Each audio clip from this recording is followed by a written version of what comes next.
வணக்கம் மக்களே. இன்னைக்கு எங்கே இருக்கேன்னு பார்த்தீங்கன்னா, கேரளா கோழிக்கோடில் தான் இருக்கிறேன். நேற்று நைட்டு வந்தது ஒரு ஈவெண்ட் விஷயமா வந்திருக்கேன். அதை பற்றின விளாக்ஸ், அதை பற்றின டீட்டெயில் வீடியோஸ் எல்லாம் அடுத்த வீடியோக்களில் வரும். இந்த வீடியோ எதுக்காக அப்படின்னா, போன சனிக்கிழமை வந்து தளபதி விஜய் அவர்கள் போன அந்த சுற்றுப்பயணம், சூறாவளி சுற்றுப்பயணம் சொல்லுவாங்கள்ல, அந்த சூறாவளி சுற்றுப்பயணத்துக்கு போனப்போ ஏற்பட்ட கூட்ட நெரிசலில் ஒரு 40 பேர் இறந்துட்டாங்க. அது எல்லாருக்கும் தெரிஞ்ச விஷயந்தான். பட் இந்த விஷயத்தில் வந்து ரொம்ப நாள் சரி இது எல்லாரும் போட்டு கிளின்னு கிழிச்சிட்ருக்காங்க. மறுபடியும் நாமளும் போட்டு இதை சும்மா தேவையில்லாமல் ஒரு பெரிய விஷயத்த பேசணுமா அப்படின்னு சொல்லி நினச்சேன். என்கிட்ட தான் கப்பல் இருக்கு, என்னைக்கும் என்னை கைவிடாத. பட் ஆனால் இன்னைக்கு நடக்கிறத பார்த்தா அப்படியே என்னன்னா, என்னைக்கு டிராஃபிக் ஜாமில் வந்து நாம் ஒன் வேலையோ நோ என்ட்ரிலையோ போகிறோமோ அன்னைக்கு தான் அத்தனை அயோக்கியனும் யோக்கியனை மாறிடும். அந்த மாதிரி ஒரு கதை தான் இது. கரெக்டாக அவங்க ஒரு பொரியை வச்சுருந்தாங்க. அந்த பொரியில் போயிட்டு விஜய் அவர்கள் வந்து போய் லாக் ஆகிட்டார், மாட்டிட்டார். இவராக போய் மாட்டிட்டார். எப்போவுமே ஒரு எலியை வந்து ரொம்ப ஆட்டம் காட்டும். ரொம்ப ஆட்டம் காட்டிச்சுன்னா அதை பின்னாடி ஓடி பிடிக்கவே முடியாது. எலியாக இருக்கட்டும், எந்த ஒரு நீ மீனை கூட ஓடி பின்னாடியே சுற்றி பிடிக்க முடியாது. அதுக்கு ஒரு பொறி வைக்கிறாங்க பார்த்தியா, அந்த பொறி வைக்கிறதோ இல்லை வலை போடுறதோ இதில் தானாக மீன்கள் வந்து மாட்டிக்கும். எலி அப்படி தான் போய் அதுவாக போய் உள்ளே ஏதோ இருக்குன்னு சொல்லி மாட்டிக்கும். அப்படி தான் வந்து தளபதி விஜய் அவர்கள் வந்து போய் அவங்க விரிச்ச வலையில் போய் இவர் விழுந்துட்டார். என்னென்னா அந்த இடத்துல வந்து உள்ள இவராக பர்மிஷன் கேட்டு வாண்டடாக உள்ளே போனது தான் ரொம்ப தப்பான விஷயம். அந்த கூட்ட நெரிசலில் 1000 காரணங்கள் சொல்லிக்கலாம். இது வந்து திமுக சதி செஞ்சிருச்சு, இல்லை அங்கே இருக்கிற அரசியல்வாதிகள் சதி செஞ்சிட்டாங்க, குண்டர்கள் செஞ்சிட்டாங்க, இல்லை உள்ளே வந்துட்டு விஷமிகள் பூந்துட்டாங்க அப்படின்னு 1000 சொன்னாலுமே எண்ட் ஆஃப் த டே தார்மீக பொறுப்பேற்க வேண்டியது தளபதி விஜய் அவர்களோட பொறுப்பு. ஏன்னா அவர் வந்து அந்த அளவுக்கு சாதுவான ஒரு மனுஷன். இந்த மாதிரி பிரச்சனையெல்லாம் எதிர்பார்த்துக்க மாட்டார். இந்த பிரச்சனைக்கு தாங்குவாரா அப்படின்றது கூட அவர் வீடியோ வெளியிடுற வரைக்கும் தெரியல. அந்த வீடியோ வெளியிடும்போது கூட நான் இதுக்கு ஒரு தார்மீக பொறுப்பை ஏற்றுக்கிறேன் அப்படின்ற விஷயத்தை எங்கே சொல்லலை. பட் இதை சொல்லியிருந்தால் தான் அது சரியான தலைவனுக்கு அடையாளம். இதுக்கு முன்னாடி நடந்த எல்லா ட்ராஜடிக்கும் எல்லா தலைவர்களும் பொறுப்பு ஏற்றுக்கினாங்களா அப்படின்னு கேட்டிங்கன்னா, எந்த ட்ராஜடிக்கும் எந்த தலைவரும் பொறுப்பு ஏற்றுக்கல. ஏன்னா அவங்க சேஃபாக இருக்கிறது தான் பார்ப்பாங்க. அந்த வழியில் தான் இவரும் வராரு. ஆனால் இவர் மாற்றத்தை கொண்டு வர அப்படின்னு சொல்லிட்டு வந்ததுனால இவர் ஏற்றுப்பாரு அப்படின்னு சொல்லிட்டு நம்ம எதிர்பார்த்தோம். இப்போ பார்த்தீங்கன்னா எல்லா அயோக்கியனுங்களும் இன்னைக்கு யோக்கியன் ஆகிட்டு தளபதியை கரைச்சி கொட்டிட்டு இருக்காங்க. விஜய் அவர்கள் வந்து நமக்கு எதுவும் அவர் மேலே நமக்கும் சில விமர்சனங்கள் இருக்குது. ஏன்னா விஜய் அவர்கள் வந்து சின்ன வயசுலேருந்து நம்ம பார்த்து ரசித்து கொண்டாடி அவரை தலை மேலே தூக்கி வச்சு ஆடிக்கின ஒரு ஹீரோவாக இருந்தாலுமே கூட நம்ம இப்போ எல்லாருமே நம்ம வீட்டில் ஒருத்தராக தான் அவரை பார்ப்போம். அப்படியே பார்த்தாலுமே கூட இப்போ நடந்திருக்கிற விஷயன்றது வந்துட்டு நமக்கு அவருக்கு சப்போர்ட் பண்ணுறதா இல்லை அவரை விட்டு கொடுக்குறதா அப்படின்ற ஒரு கன்ஃபியூஷனில் கொண்டு வந்து நம்மளை நிறுத்திடுது.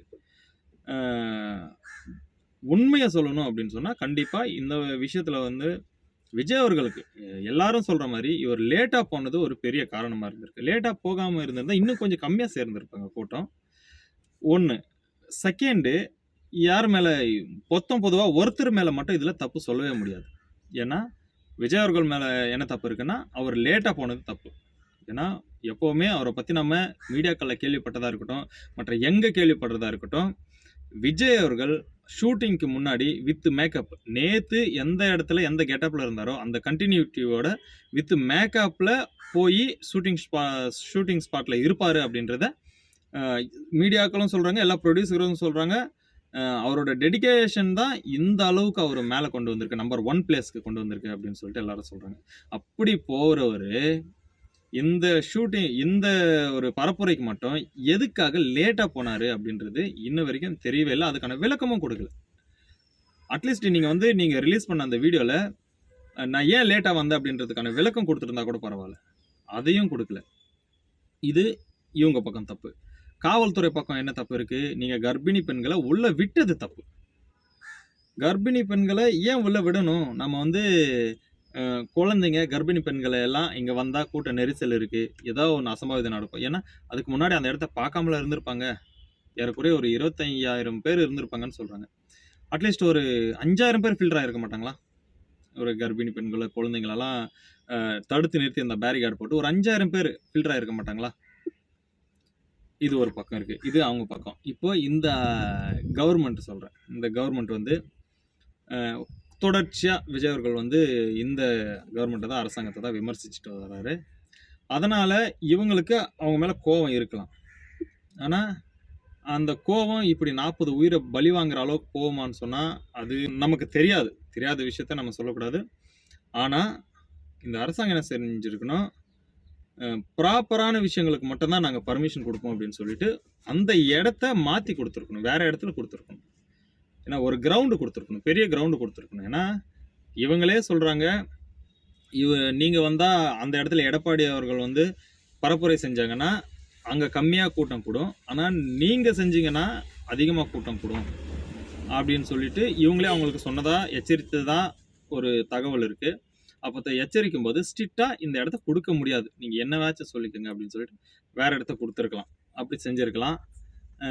இத வந்துட்டு இப்ப டிஎம்கே இப்போ அவங்க ஏன் இத அரசியலாக்குறாங்க அப்படின்னு சொன்னா, அவங்க வேலையே அதுதான். எந்த ஒரு பிரச்சனை கிடைச்சாலும் அத அரசியலா மாத்துறது தான் ஒரு கட்சியோட இது. இப்ப விஜய் அவர்கள் அதான் செஞ்சாரு. அவருக்கு கிடைச்ச கேப்லலாம் அத யூஸ் பண்ணிக்கினாரு. அந்த மாரி தான் அவங்க இப்ப யூஸ் பண்ணிக்கிறாங்க. இப்ப எகிறி அடிக்க தான் செய்வாங்க. ஏன்னா, இந்த பரப்புரையிலயும் மட்டும் சரி, இல்ல ஆரம்பிச்ச காலத்துல இருந்தும் சரி, ரொம்ப வம்பிழுத்துட்டாரு டிஎம்கேவ. அப்போ அவங்க சீண்ட தான் செய்வாங்க. அத வந்து கரெக்ட்டா ஹேண்டில் பண்ண நீங்க இந்த நேரத்துல நிதானிச்சு, யோசிச்சு, கரெக்ட்டான ஆலோசகர வச்சு, ஆலோசனைகள பெற்று நீங்க வந்து ஹேண்டில் பண்ணணும். அப்பதான் இந்த பிரச்சனை ஒரு தீர்வுக்கு வரும். கொஞ்சம் கொஞ்சம் காலப்போக்குல ஜனங்க இத மறக்க செய்வாங்க. இதுல வந்துட்டு நியாயத்த கற்பிக்கிறதுக்கு நாங்க செஞ்சது தான் நியாயம். யாரோ சதி செஞ்சுட்டாங்க. எதிர்க்கட்சியோட சதி இது அப்படின்னு சொல்லிட்டு, கொசு பறந்தாலும் எதிர்க்கட்சியோட சதி, இங்க பட்டாசு வெடிச்சாலும் எதிர்க்கட்சி சதின்னு சொன்னா, அதுக்கான ப்ரூஃபு, அதுக்கான நியாயமான காரணங்கள் இருக்கணும். இன்னொன்னு இது என்னன்னா, இன்ன வரைக்கும் பாருங்க, இத்தன நாள் டிஎம்கேவ ஸ்ட்ராங்கா எதிர்த்துட்டு இருந்த இந்த நாம் தமிழர் கட்சிக்காரங்க, இன்னைக்கு வந்துட்டு விஜய் அவர்கள போட்டு பொளந்துட்டு இருக்காங்க. அப்போ டிஎம்கேவோட தேர்தல் அந்த கொள்கை பரப்பு செயலாளராகவே மாறிட்டு இருக்காங்க. யார் யாரு? இந்த சாட்டை துரைமுருகனும், இடும்பாவனம் கார்த்தியும். அவ்வளோ கேவலமா பேசுறான் அவன். எனக்கு இதுவரைக்கும் அந்த இடும்பாவனம் கார்த்தி மேல ரொம்ப மரியாதை இருந்தது. ஏன்னா, இவனுக்கு வந்து அந்த இறந்து போன குழந்தைய பார்த்ததுமே இவனுக்கு அழுகை வந்துருச்சான், கண்ணு கலங்கிருச்சான். உங்க கட்சியில விக்னேஷ்ன்னு சொல்லிட்டு ஒரு பையன் தீ குளிச்சு இறந்து போனானே, அன்னைக்கு வரல உங்களுக்கு இந்த ஆக்ரோஷம்லாம் வரலையா? எவ்வளோ மரியாதை இல்லாம பேசுறது. கே நான் வாடா போடான்னு தான் சொல்லுவேன். அவனுக்கு போய் விஜய்க்கு போய் என்ன மரியாதை? அப்படின்றான். ஏன் இந்த காண்டு? ஏன்னா உங்க கட்சி அடிச்சு காலி பண்ணிட்டாரு. அதானே? விஜய் வந்ததுமே நாம் தமிழர் கட்சின்னு சொல்லிட்டு ஒண்ணு அட்ரஸ் இல்லாம போயிடுச்சு. கேட்கறதுக்கு நாதி இல்லாம போயிடுச்சு. அங்கேயும் இங்கேயும் பொட்டி வாங்கி சாப்பிட்றதுக்கு இல்ல. உங்ககிட்ட பவர் கம்மியாகி போச்சு. இப்போ வந்துட்டு பேரம் கம்மியா பேசுறாங்க. ரொம்ப பேரம் பேசுறாங்க. கம்மியா பொட்டி குடுக்குற மாதிரி இருக்குது. அதனால நீங்க வந்துட்டு விஜய் இந்த அளவுக்கு கேவலமாவும், அசிங்கமாவும் பேசுறீங்க. ஒரு தார்மீக ஒரு பொறுப்பு வேணும். ஒரு மீடியால உட்காந்து பேசுறோம். ஒரு இவ்வளோ பேரோட தலைவன பேசுறோம். உங்க அண்ணன் ஒரு கட்சி தலைவர்னா, அவரு ஒரு கட்சி தலைவர். அப்போ அதுக்கு தகுந்த மாரி நீ பொறுப்போட பேசணும். ஏன் அவங்களுக்கு உங்க அண்ணன பத்தி பேச தெரியாதா? சொல்லு. உங்க அண்ணன பத்தி பேச தெரியாதா? பேசுனா எவ்வளோ கேவலமா பேசுவாங்க.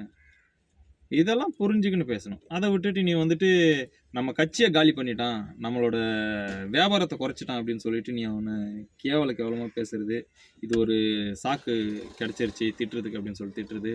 60 பேரு 49 பேருக்கும் மேல கள்ளசாராயம் குடிச்சிட்டு செத்தாங்களே, அன்னைக்கு ஏன் உனக்கு இந்த கோபம் வரல? அன்னைக்கு நீ சொல்லுவியா?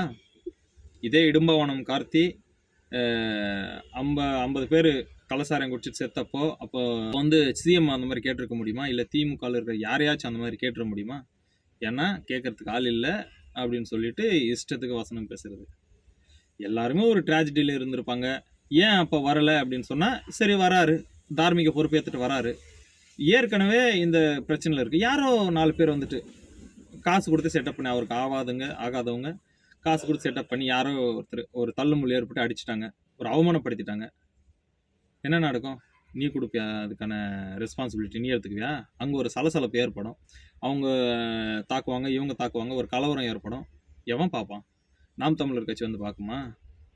நீங்க பொட்டி வாங்கிட்டு போயிருவீங்க உங்க பாட்டுல. அப்போ அந்த தார்மீக பொறுப்பும், அந்த பொறுப்புணர்ச்சியும் இருந்ததுனால தான் அவர் அந்த இடத்துக்கு வரல. இதுக்கு முன்னாடி நடந்த எல்லா இடத்துக்கும் போயிருக்காரு. இது இவர் கூட்டத்துல நடந்ததுனால, உடனே நாம போய் பார்த்துட்டு வந்தோம்னா, அந்த இடத்துல சலசலப்பு அதிகமாகி பிரச்சனை பெருசாயிடுச்சுன்னா ரொம்ப கஷ்டம் அப்படின்றத நினைச்சு அவர் போகாம இருந்திருக்காரு. மேபி அதுவே தப்பு தான். உண்மையிலே சொல்றேன். தளபதி விஜய் அவர்கள் வந்து முதலமைச்சர் நாற்காலியில உக்காரணும் அப்படின்னு சொல்லி ஆசைப்பட்டுட்டாலே, ரொம்ப ரொம்ப ரொம்ப ரொம்ப உங்களுக்கு திட மனசு வேணும். இப்ப இதெல்லாம் பார்த்துட்டு நீங்க வந்துட்டு உடனே மனம் தளர்ந்து போயிட்டு அது இதாகக்கூடாது, சஃபர் ஆகக்கூடாது. இதுக்கு இதை எப்படி ஃபேஸ் பண்றது அப்படின்றத தெரிஞ்சுக்கின்னு தான் நீங்க வந்துட்டு வரணும். ஏன்னா நீங்க எதிர்க்கிறது மிகப்பெரிய ஜாம்பவான்கள். கனவுல கூட நினைச்சு பார்க்க முடியாத அளவுக்கு பெரிய ஜாம்பவான்களை நீங்க எதிர்க்கிறது. அப்போ அதுக்கு தகுந்த பவரோடு நீங்க வரணும். அதுக்கு தகுந்த பவர்னா நீங்க அடிபட்டு பக்குவப்பட்டாதான் உண்மையிலேயே சொல்றேன். நம்ம தளபதி விஜய் அவர்களுக்கு வந்துட்டு நம்ம என்ன சொல்றோம்னா, அவர் வந்து பக்குவப்பட்டு வரணும். அவர் பக்குவப்பட்டு நிறைய இதெல்லாம் வரும், இதெல்லாம் லைஃப்ல வரும். அப்போ இதுக்கெல்லாம் படுத்தி தன்னை திடப்படுத்திட்டு ஸ்ட்ராங்கா வந்தாருன்னா தான் இந்த இடத்துல வந்துட்டு அவருடைய இருப்பை தக்க வச்சுக்க முடியும். அந்த மாதிரியான ஒரு சூழ்நிலை தான். அதனால வந்து முழுக்க விஜய் அவர்களே காரணம்னு சொல்லி அவரை ஓரங்கட்டி அவரு கார்னர் பண்ணவும் முடியாது. அவர் சுத்தமாக இதுக்கு காரணமே இல்லைன்னு சொல்ல முடியாது இந்த பிரச்சனையை பொறுத்த வரைக்கும். அதனால இது சரியான இன்வெஸ்டிகேஷன் நடந்து யார் மேலே தப்பு, எதனால் இது நடந்தது அப்படின்றத ஒரு விசாரணை ஆணையத்தை போட்டு விசாரணை செஞ்சாதான் அது தெரியும். அது வரைக்கும் நீங்கள் இந்தியா முழுக்க இது காட்டு தீ மாதிரி பரவி இருக்கு. இந்தியா முழுக்க பரவி இருக்கு. அதனால வந்து இதில் ஒரு வாய்க்கு வந்ததெல்லாம் பேசுவான். வாய் இருந்தால் போதும், வாய்க்கு வந்ததெல்லாம் பேசிடுவான். நாக்கு இருக்குதுன்னு பேசிடுவான். ஃபோன் இருக்கிறவன் பேசுவான். எல்லாரும் பேசுவான். இது எல்லாம் கண்டு ரொம்ப மனம் தளர்ந்துடாம இதுலேருந்து மீண்டு வெளியே வந்து கட்சியை மறுபடியும் வந்துட்டு அதே ஸ்ட்ராங்காக அவர் வீடியோவில் சொன்ன மாதிரி ஸ்ட்ராங்காக கட்சியை நடத்தணும் அப்படின்றது நம்மளோட கோரிக்கை. நம்ம சேனலை யாராச்சும் சப்ஸ்கிரைப் பண்ணாமல் பார்த்தீங்கன்னா கண்டிப்பாக தயவு செஞ்சு சப்ஸ்கிரைப் பண்ணிட்டு பாருங்கள்.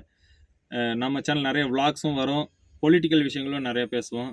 யூஸ்ஃபுல்லாக இருக்கிறவங்க கண்டிப்பாக சப்ஸ்கிரைப் பண்ணிவிட்டு வீடியோ பாருங்கள். உங்களோட ஒவ்வொரு சப்ஸ்கிரைபும் நமக்கு ஒரு உறுதுணை அமையும். அதை சொல்லிவிட்டு அடுத்த வீடியோ உங்களை சந்திக்கிறேன். நன்றி, வணக்கம், பாய்.